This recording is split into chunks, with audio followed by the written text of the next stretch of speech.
नमस्कार मंडळी, Gauri home kitchen ब्लॉगमध्ये पुन्हा एकदा स्वागत आहे। तर आज आपण बनवणार आहोत कॅरमलाइज शिरा।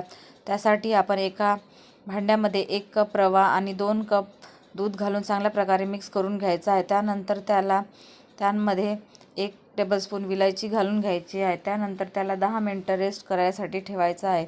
तर बघू शकता इथे मी सगळं साहित्य टाकून घेतले आहे। त्यानंतर त्याला रेस्ट करायसाठी ठेवलं।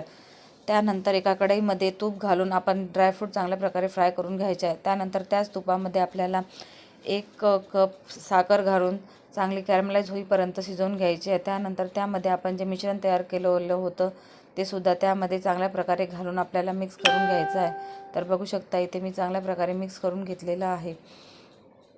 तर त्यानंतर आपला कॅरमलाइज शिरा एकदम खाण्यासाठी रेडी झालेला आहे। तर बघू शकता किती मस्त दिसत आहे। तर ही रेसिपी तुम्हाला आवडली तर लाईक करा, कमेंट करा आणि सबस्क्राईब करा।